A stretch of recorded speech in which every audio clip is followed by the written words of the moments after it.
Kultur digital. Erfahre alles über Digital Humanities im Gespräch mit internationalen Fachleuten. Eine Produktion von Virtual Culture.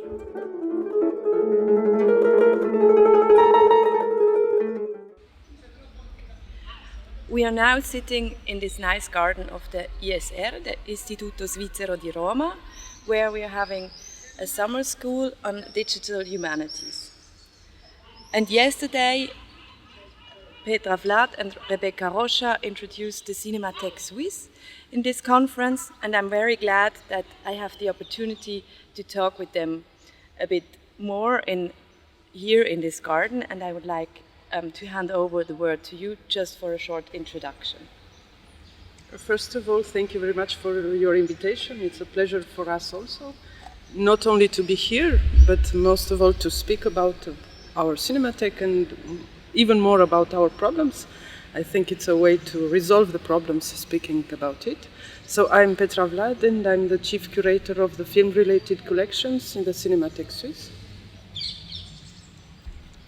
And I'm Rebecca Rochat, and I'm the head of the Digital Heritage Division at Cinémathèque Suisse. So thank you for having us. Thank you very much. So you mentioned already now that for me it was, I was very impressed by your reflective and also maybe a bit self-critical approaches, that you really said that it's a challenge, the digitization. But in the meantime, you also presented a lot of projects that you're already doing with a lot of digital technologies to find out what's possible and what suits for your collection. So indeed, I was like, oh, I rarely hear somebody talk this like critical, but in the same time is doing more than a lot of the other institutions. So how did you manage to do these maybe pilot projects or these kind of experiments? So yeah, thank you. So the pilot project were to test the workflows. So the digital lab has been up for 2 years. So we first tried to have a book scanner and then to develop a workflow around it. Many years ago, there was, from 4 years ago, there was for the digital camera back for the posters. So it was already having some digital lab equipment. I would say that the main, with what we presented yesterday, it was mainly for analog collection that we present a methodology. And like Petra said during the presentation, we have a challenge of the born digital. And with born digital, especially with a hard drive and storage media with a lot of documents, we have to find a way to process the data and without altering it. And we also have to be able to select what we have to be able to preserve for a long time. So yeah, we have some pilot project for analog. We also have some project with the born digital elements, but we still have to find the correct methodology for this new type of collections. Yeah. And as you said, Peter Fornaro, yesterday, the only things that doesn't change in our collection and in our methodologies is the fact that we always change. So effectively we are continually struggling with the changement. So we have to change ourselves in order to build the changement. And it's also, we talked about curation a bit, and this before it comes, I think it's an important step to make a selection. Also, not even what do I want to show, but what do we even keep, and what is like the maximum that we are capable of. So is this increasing problem with the digital-born cultural heritage or not? Is it kind of the same problem, but just on a other level, or is it a bigger problem now? Or even easier? Well, it's a different problem maybe from analog, because with analog maybe people tend to throw away in the process. I mean, if you have many versions of the script, you maybe tend to throw away some version because you don't want to have a lot of files on your desk. With the digital, you have, it's very easy to just create a new files and without realizing that you have already 50,000. I don't know. I'm just inventing a number, but we have to find a way with the versioning of documents, especially in hard drive. So and it's also a selection for curatorial approach, but also for future generation, because we cannot just keep every files, and without knowing what's the difference between them, and also it's also with the climate change, we cannot just keep everything and have it, because after that you have to digital archiving it, and it's a footprint. So you don't have to. You shouldn't keep everything because it's easier. You have to have this process to keep what is considered archival documents, especially in digital born domain. Sorry. And we have another problem, which is linked to the process of the acquisition. Since we do not have the legal deposit, we'll have to go by ourselves to the producer and recuperate the material in order to collect it. And the more often, the producers today are the distributors of the material, the promotional material. But we have no contact with the creators of the posters or with the photographers. So it's a whole network that we should create in order to have the original born materials, which are the subject of our future collection. Today we are only having a very rudimentary practice, which is that of, as we humorously describing it, we are cutting internet with scissors and putting it in envelopes. I mean, we download every week on the websites of producers, of festivals, we download material, promotional material, but we should go to the source of these productions. We should go to the studio of production, we should go to the photographers, to the designers which create the posters in order to have real original collections. So this network was very functional in the analog period. Today, since it's digital, we have lost all this. So since 20 years, we have this double struggle between receiving the analog object of something that we already downloaded in digital. So we have the double of the collections, and certainly we have a lot of experimental productions that we have lost, that we didn't even knew that it was produced. And it's another domain linked to the criticism of the cinema. There are several blogs, there are several specialized websites in the history of the cinema that we do not even consider in our collection policy, which for the analog part was very, very active and very present. We had the duty to have all the press releases and all the magazines speaking on the cinema to collect them. Today in the digital we are just overborne about all that is happening. Okay. And also I would like to add that with the acquisition, with manually acquisition, if we don't do if we do the manual acquisition and we would like to do the automatic acquisition, we have to find a way to have the correct workflow. And also if we don't have methodology or workflow to extract, for example, CDR or floppy disk, or more recently hard drive files, there is a risk that you heard sometimes that is said digital dark age. So if you don't do the methodology and you just say I will look after it later, there is a risk that some 20 years of cinema history in the film-related collection can be lost. So it's very important to find the right methodology and also not too manually, because you don't want to ask someone, like Petra said, to just cut the internet with scissors. So it's a challenge and a lot of brainstorming to find the correct way, and also to have agreements with the producers. Which you do not have yet. Yeah. Okay. I really like the metaphor, like on like cutting with scissors through the internet. But so it wouldn't. I mean, for other artists, some institutions, there are like it's logic for them that they announce, oh, I produced this and this artwork, please register it. So this wouldn't be like a workflow that would be possible for you, that the people actually come to you, but it should have, it's like the workflow goes through the producer of the film. So this is kind of the gatekeeper of all the rights holder, maybe also from a postcard or a poster or whatever. So this is actually your point of contact, the production. I think we can have both ways. Sometimes we receive donation from them. They said, oh, do you want to keep that? Do you want to archive it? And sometimes it's just in the other way around. So it depends on the production company.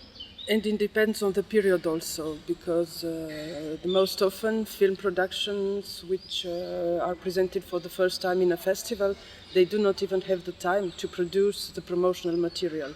So if the film has a success, if he will go further in other festivals, or he will be presented in cinemas, there will a promotion material produced. If not, this material simply doesn't exist. We try to have an agreement with a big festival in Switzerland, like Locarno, like Solothurn, Filmtage.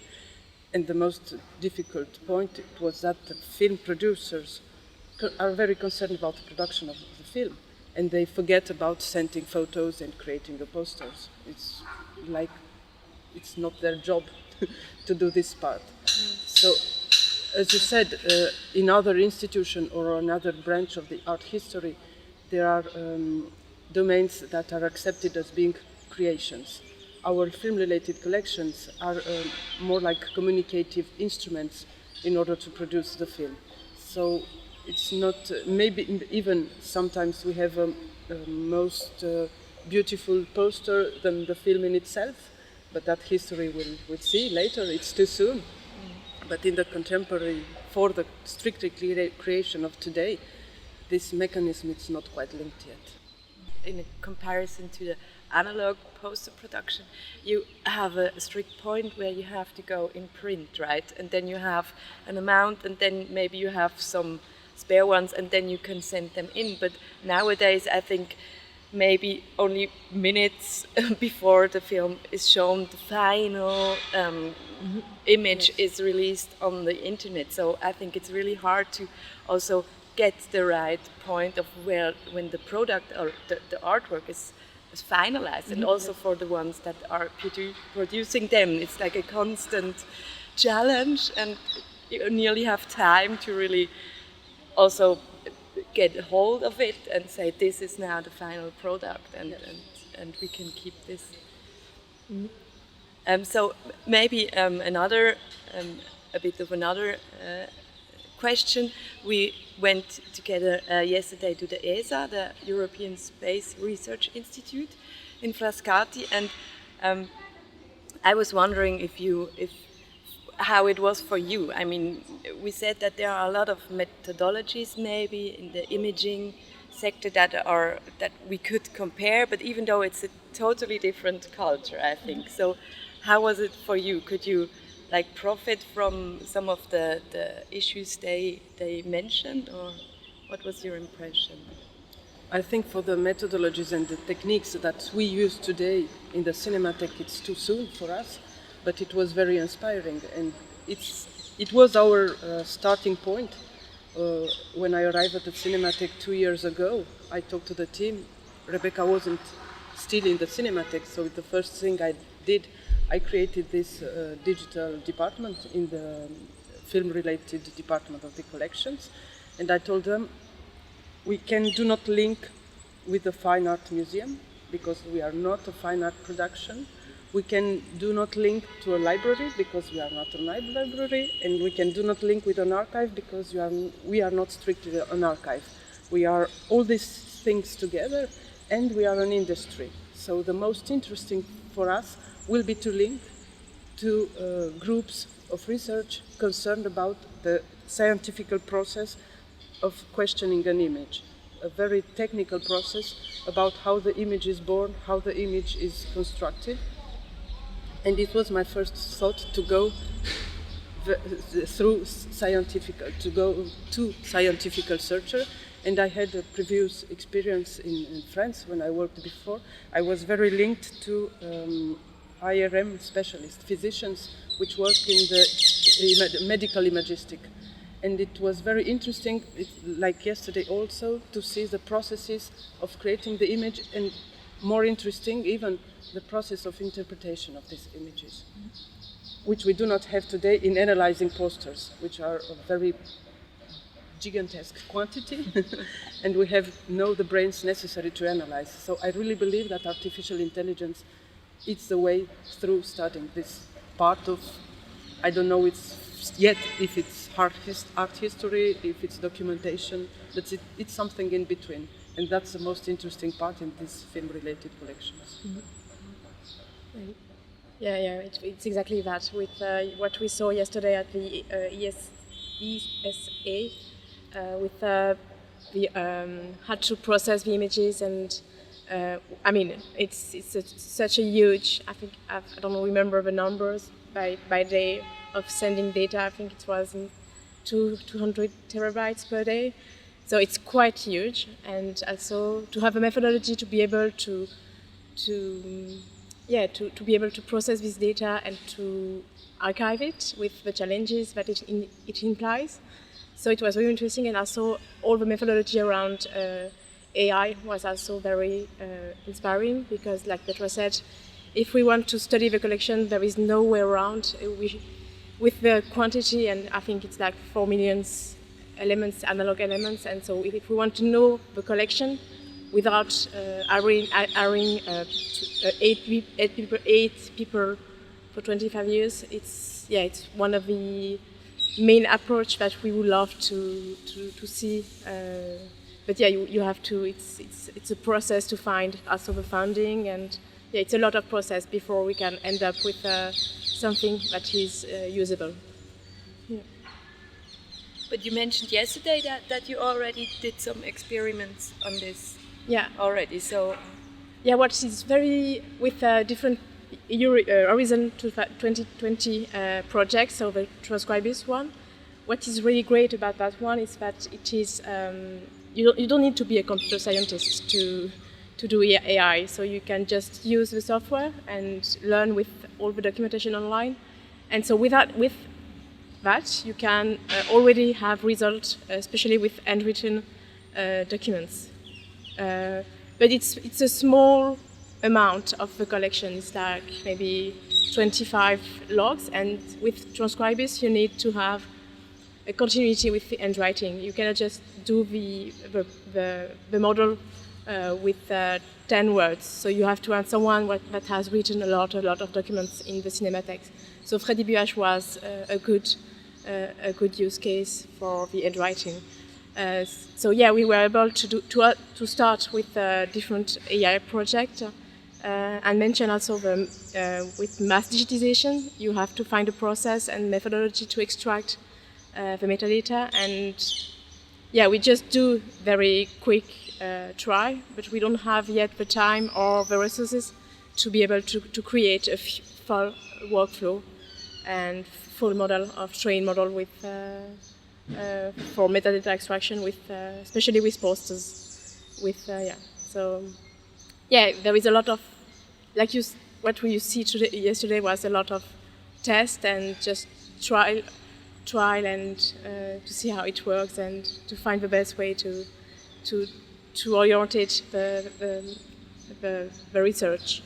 But yeah, there is so much more to be done, especially with the mass digitization part. So yeah, I really like that you kind of go in both directions. So one is, as you mentioned, maybe machine learning that can really help to, I mean, in a lot of the cultural heritage institutions, we lack of money and human resources. So I think this is a good solution for a lot of institutions, and maybe it's okay that we are not that advanced already. So, like institutions like we visited yesterday can improve the machine learning components, and then we can use them when they're perfect. That's what we did with transcribers. I mean, it was like it was a huge Horizon 2020, so it was a lot of institutions that came together to develop that tools, and later on, institutions can use it very easily. And I think if we want to cultural institution to use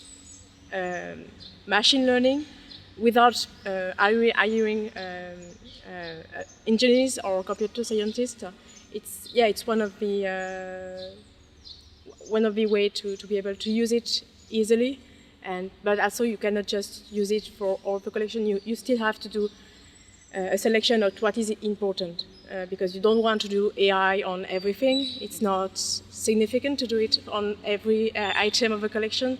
You really have to select what is important and the rationale behind it. It's all about why you are doing it. I mean, with digitization is the same. You can digitize everything, but do you really want to digitize everything? So it's always that question you have to ask yourself before you start a project. Yes, and I mean, this is the other point I learned yesterday from you, that, for example, you picked one piece, the Rochat, I think, was it called? And I really like that this is your kind of expertise, that you pick out some objects that you think is worth to also maybe do the photogrammetry and so on. And I mean, this is the other part of digitization, not only like the inventory, but also the to create new material, to also communicate with the broader public. And I really like that you kind of do both things and have both things in mind. So I think I hope that this is also a key point for you, that you're gonna continue with things like that to really also encourage the public to use and visit the Cinémathèque. I think the key word for our activity is to be responsible of what we do. It's not because the technology allowed us to do today things that we must do it. We have to really, really better reflect why we are doing it, because there are many ethical and ecological concerns beside every technical decisions. So that's the first point, the responsibility, and the second point is accessibility.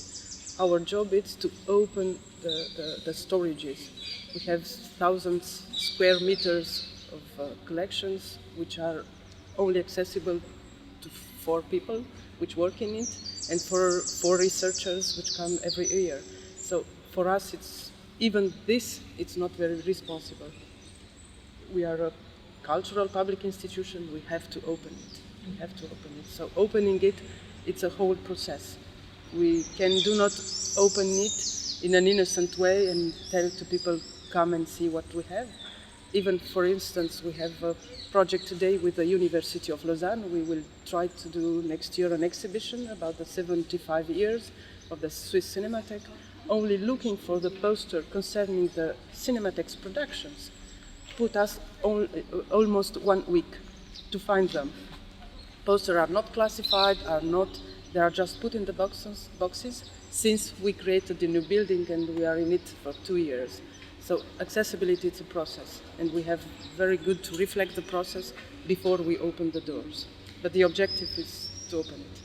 Yeah, and also what is maybe tricky or could see as tricky is because it's cinema, and cinema is copyright. It's a headache in terms of copyright elements. And also with the new laws, copyright law in Switzerland, there is a new article that says that you can put everything online if it is in low resolution, but you still have to define what is low resolution. But I think what is important, that the law is also changing for the collection, cultural institution to be able to put online without risking law-breaking elements. But yeah, we still have to define what is low resolution, so it's another element. But yeah, with cinema you have to be very aware of its copyrights. You just cannot put everything in high resolution online, so yeah, it's not like the 2000 manuscript or that you're sure that it is copyright free. So yeah, it's a tricky one, but we're working on it as well. Okay.